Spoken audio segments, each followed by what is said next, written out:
ሌተናል ጀነራል ታደሰ ወረደ የትግራይ ጊዜያዊ አስተዳደር ፕሬዝዳንት ሆነው ተሹመዋል። ሹመቱን በተመለከተ መልእክታቸውን ያስተላለፉት ጠቅላይ ሚኒስትር አብይ አህመድ ባለፈው አንድ ወር ገደማ የኢትዮጵያን ሕገ መንግስት የፕሪቶሪያን ስምምነትና የዲፕሎማቲክ ማህበረሰቡን ምክር በማከል ሰፊ ውይይቶች መካሄዳቸውን ጠቅሰው የአቶ ጌታቸው የስልጣን ዘመን በሕጉ መሰረት ሲያበቃ የሚቀሩ ቁልፍ ስራዎችን የሚያከናውን ጊዜያዊ መንግስት መቀጠል አለበት የሚል ድምዳሜ መያዙን ተናግረዋል። በዛሬው ዕለትም በይፋዊና ሰላማዊ መንገድ የስልጣን ሽግግሩን ለማካሄድ የተዘጋጀ መርሃ ግብር መከናወኑን የገለጹት ጠቅላይ ሚኒስትሩ ባለፉት 2 ዓመታት የአቶ ጌታቸው ረዳ ምክትል እንዲሁም የሰላምና ጸጥታ ሴክሬታሪያት ኃላፊ ሆነው ያገለገሉት ሌተናል ጀነራል ታደሰ ወረደ ኃላፊነቱን መረከባቸውን አስታውቀዋል።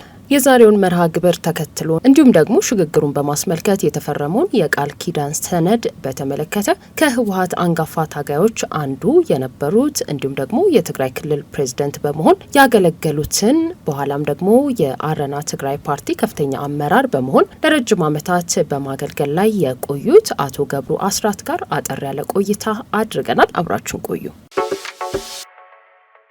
አሁንም ምንድነው የሰዎች መለዋወጥ ብቻ አይደለም፣ በቂ አይደለም። ትግራይ ውስጥ የተለያዩ ችግሮች አሉ የምናያቸው።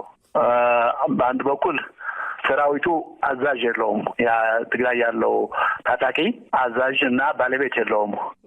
ስለዚህ ያ ሰራዊት ለመንግስት ተገዥ እንዲሆን ማድረግ ነው አንዱ የሚጠበቀው። እስካሁን ድረስ ራሱ እየሄደ ነው ማተም የሚነጥቀው፣ የተሸሙትን የሚያፈናቅለው እና ከህወሓት ጋር ወግኖ ከሱ ጋር ሆኖ ብዙ ነገር አበላሽቷል።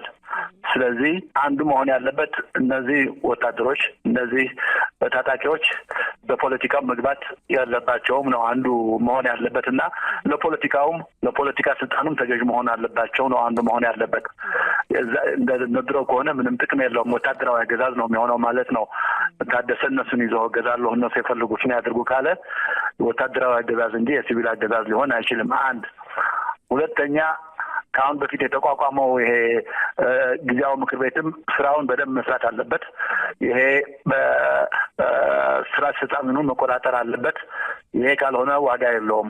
ሶስተኛ ይሄ የሚቋቋመው ካቢኔ ከሁሉም የተወጣጣ መሆን አለበት። ከሁሉም ተሳታፊ እንጂ የህወሓት ነው ተብሎ መኬድ የለበትም እና ከተቃዋሚዎችም በእርግጥ ተደራድረው ማለት ነው ከሲቪል ማህበረሰቡም ህወሓትም ጭምር ከእነዚህ ሁሉ የተወጣጣ እና አስተማማኝ ከሆነ ነው ሊሰራ የሚችል። ሁሉን የሚወክል የሚያካትት ከሆነ ብቻ ነው ሊሰራ የሚችለው እና እነዚህ ነገሮችን ወሳኞች እንጂ የአንድ ሰው መምጣት ወይ መሄድ ምንም ዋጋ ያለው መስሎ አይሰማኝም። ምክንያቱም ጌታቸውም ቢሆን በዚህ መንገድ እየሰራ አልነበረም ማለት የሱ ካቢኔ አካታች አልነበረም። በይበልጥ የህወሓት ነው የነበረው። ከዛም ግፋ ቢል የሰራዊቱ ከሰራዊቱ የተወከሉት ነው የነበረው። ስለዚህ አካታች ባለመሆን ነው አንዱ ችግሩና ውድቀቱ የሚመስለኝ። ሁለተኛው የጌታቸው መንግስት ሰራዊቱን፣ ታጣቂውን፣ ፖለቲካው፣ ስልጣኑ መቆጣጠር አልቻለም። ለውድቀቱም አንድ ምክንያት የሆነው ይሄ ነው።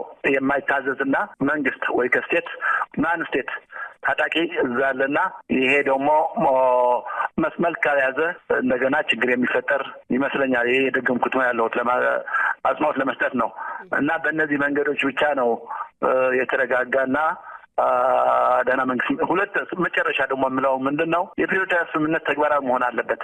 እሱ ነው የፕሪቶሪያ ስምምነት ተግባራዊ መሆን አለበት። እስካሁን ድረስም አንዱ ጌታቸውም ስራው እንዳይሰራ ደንቃራ ሆኖ የቆየው ከውስጣዊው ቅድም የጠቀስኳቸው በተጨማሪ በፌዴራል መንግስቱም የተፈናቃዮችን ወደ ቦታቸው አልመለሰም።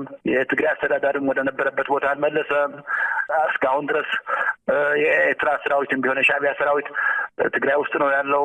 እነዚህንም መልክ ማስያዝ አለበት። ይሄ ካልሆነ ብዙም ፋይዳ አይኖረውም እና ዋናዎቹ ጉዳዮች እነዚህ ይመስሉኛል።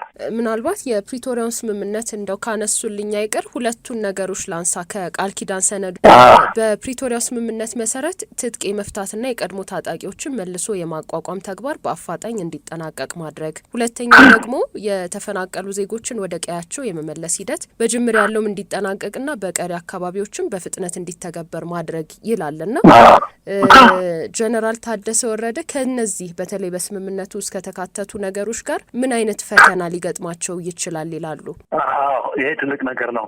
እንግዲህ እስካሁን ድረስ ያለው ፈተና ምን መሰለሽ? ለመንግስት ወይ ለፖለቲካው ኃይል ያለ መገዛት ፈተና ነው። ከአሁን በፊትም እነዚህ ነገሮች ተብለዋል።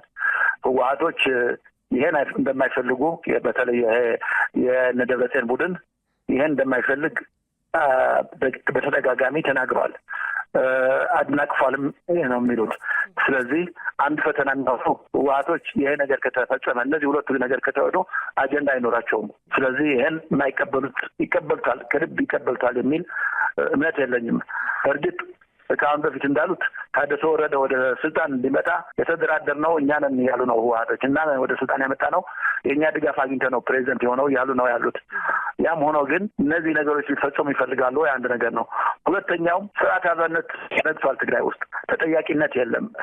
የወርቅ ማዕድኑ፣ የመሬት ዝርፊያው፣ የህገወጥ ሰዎች ዝውውር ሁሉ እንግዲህ ለእነዚህ የበላይ ኃላፊዎች በጣም አመቺ ሁኔታ ነው የተፈጠረው። ስርዓት እንዲኖር የሚፈልጉ አይመስለኝም። ስለዚህ እነዚህ የሚባሉት በተለይ ትጥቅ ማፍታቱ ጉዳይ እኔ ደጋግሜ የሚገልጸው በጣም ኢንተረስታቸው እዚህ ላይ የሆነ ማለት ትጥቅ በመያዛቸው ብቻ የከበሩ የሚነግዱ ማዕድን የሚዘርፉ ስላሉ እነዚህ ቶሎ ትጥቅ መፍታት ይፈልጋሉ የሚለው ነገርም ሌላ ጥያቄ ነው። ተግዳሮቱ ነው ማለት ነው። እንግዲህ ከትጥቅ መፍታት ጋር የሚሄደው ሌላው የጋራንቲ ጉዳይ አለ። አሁን ትልቁ ዳይላማ ትግራይ ውስጥ ያለው የእነዚህ ኃይሎች ትጥቃቸው ቢፈቱ ሻዕቢያ መጥቶ እንደ ድሮ ቢደበድብንስ ምንድን ነው ዋስትናችን? ሌላው ራሱ መንግስት መጥቶ በኃይል ግዛችሁ ካለን ምንድን ነው ዋስትናው? ሌሎች ከአሁን በፊትም የነበሩ በአማራ ታጣቂዎች የሚባሉት በጦርነቱም ጊዜ የተሳተፉት እነዚህ መጥቶ ቢያጠቁንስ ምንድን ነው ዋስትናችን የሚል ነገር አለ። ስለዚህ የዋስትና ጉዳይም ትልቅ ጉዳይ ሆኖ ሊነሳ ይችላልና ይሄ ዋስትና ጉዳይም የሚታይ ጉዳይ ነው እንጂ ይሄ ዲዲአር መፈጸም አለበት፣ ግን ከዋስትና ጋር ነው መሆን ያለበት እና ተግዳሮቱ ብዙዎቹ ከዚህም በዘለለ የፖለቲካ አጀንዳ ያላቸው ይሄ ዲዲአርን የማይደግፉ በርከት ያሉ ኃይሎች አሉ። አንድ ተግዳሮት ይሄ ነው። ብቻችን ባዶ እጃችን ከሆን ተጠቂ እንሆናለን የሚለው እና ምን ዋስትና አለን የሚለው መመለስ ያለበት ይመስለኛል። አሁን ባለው ሁኔታ ትጥቅ ፍቱ እየተባለ ትግራይ ላይ በሌሎች አካባቢዎች ደግሞ ምዕራብ ትግራይ ወደ ነበረበት ህገ መንግስታዊ ይዞታ እንዳይመለስ ታጣቂዎችን የማሰልጠን ስራዎች እየተሰሩ ነው የሚሉ ደግሞ ሌሎች ስሞታዎች እየተሰሙ ነው። ግልጽ ያለው የሚመስል ነገር አለ ያንዣበበ ቀጠናው ላይ እና ከዛ አኳያ እንዴት ሰላማዊ በሆነ መንገድ ይህንን አስተካክሎ መሄድ ይቻላል ይላሉ? እኔ መጨረሻው በተለይ የወልቃይት ጉዳይ መፍትሄው ፖለቲካልና ሰላማዊና ፖለቲካ በሆነ መንገድ ነው መፍትሄው እንጂ ትጥቅ ይዘው የሚፈታ አይኖርም። በሁሉም በኩል በትጥቅ አይደለም መፈታት ያለበት፣ በሰላማዊና ህጋዊ ህገ መንግስታዊ በሆነ መንገድ ነው መፍትሄ ማግኘት ያለበት። ይሄ የፕሪቶሪያ ስምምነቱም ይሄን ነው የሚያመለክተው። ስለዚህ በትጥቅ የመመለስ ጉዳይ እኔ ፋይዳ ያለው አይመስለኝም።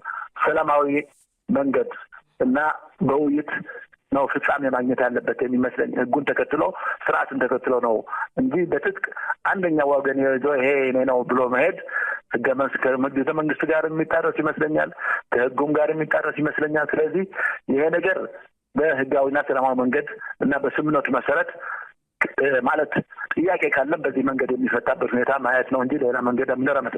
ሌላው ደግሞ መንግስት ከፈለገ ይሄ ትጥቅ ምንም መንግስት ፌደራል መንግስት ከፈለገ ይሄን ነገር ማስፈጸም የሚችል ይመስለኛል። ፍላጎቱ ካለው ማለት ነው።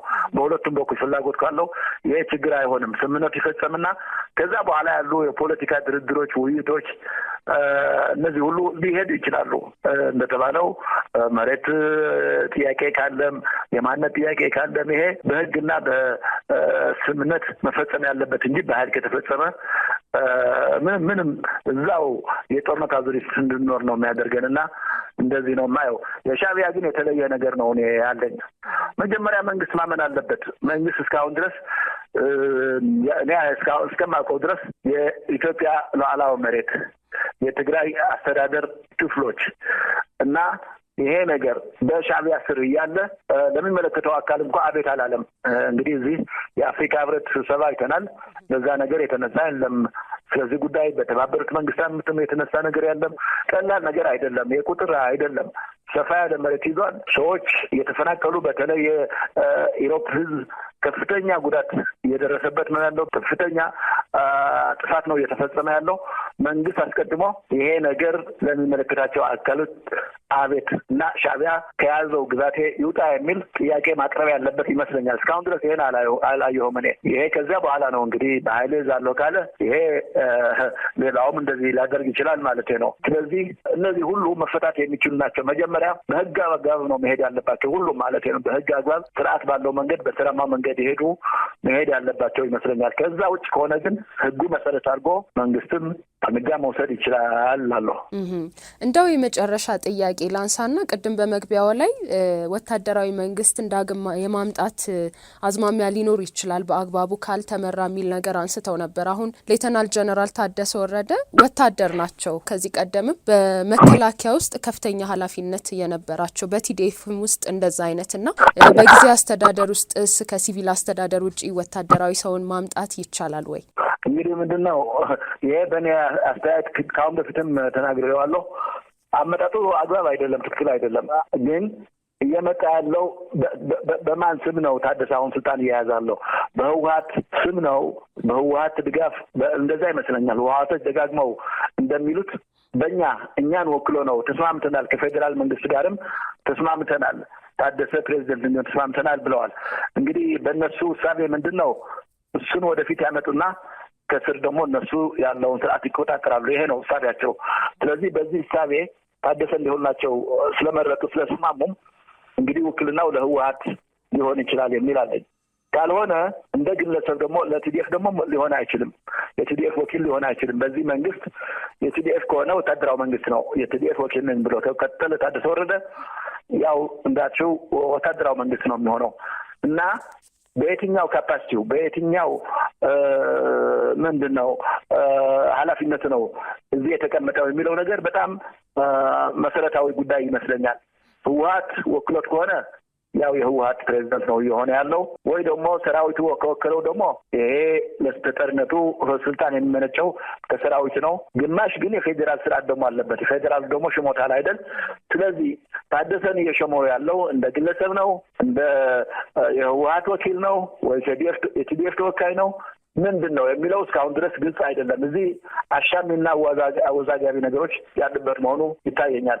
ስለዚህ ውክልና የመነጨው ከቲዲኤፍ ነው ካለ ያው የጀመረው ይሄ ወታደራዊ መፈንቅለ መንግስት የተባለው እሱ የዛ ማስፈጸሚያ ነው ማለት ነው።